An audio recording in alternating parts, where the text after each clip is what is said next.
Dans la dernière capsule, nous avons vu que la lumière, et même un seul photon, possède une polarisation, c'est-à-dire une direction d'oscillation du champ électrique. On a aussi vu deux bases importantes, nos deux paires de lunettes, la base verticale horizontale ainsi que la base diagonale antidiagonale.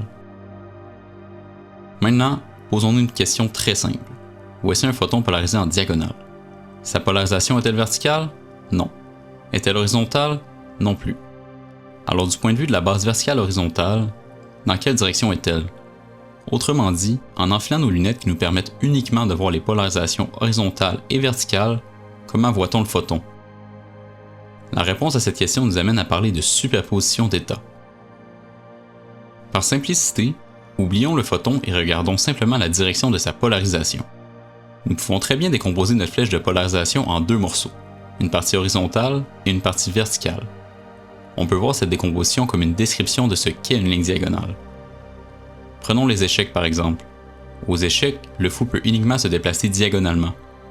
Si vous voulez déplacer votre fou d'une case, vous pourriez décrire son déplacement comme étant avancer d'une case verticalement en même temps qu'avancer d'une case horizontalement. Revenons à notre flèche. Puisqu'elle est exactement à 45 degrés, ces deux morceaux ont exactement la même longueur.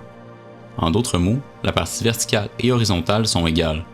Une flèche diagonale est enfin un mélange à parts égales de verticale et d'horizontale. Jusqu'ici, rien de bien surprenant. Nous avons simplement décomposé une flèche diagonale en deux composantes égales, une partie verticale et une partie horizontale. Retournons à notre photon polarisé diagonalement, observez avec les lunettes qui ne peuvent voir que les polarisations verticales et horizontales. Tout comme notre flèche de plus tôt, il possède, à parts égales, une composante verticale et une composante horizontale.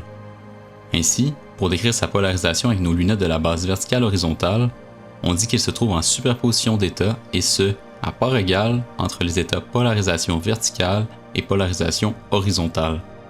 Le plus beau dans cette histoire, c'est que ça fonctionne aussi dans l'autre sens. Prenons maintenant un photon polarisé verticalement et décrivons-le du point de vue des lunettes de la base diagonale antidiagonale. Évidemment, on peut encore décomposer notre flèche en deux composantes égales. Cette fois, la flèche se décompose en une partie diagonale et une partie antidiagonale. Autrement dit, notre photon polarisé verticalement, lorsqu'on le décrit dans la base diagonale antidiagonale, est en superposition à parts égales entre les états polarisation diagonale et polarisation antidiagonale. Une chose importante à noter ici est que la superposition, ce n'est pas une propriété fixe du photon.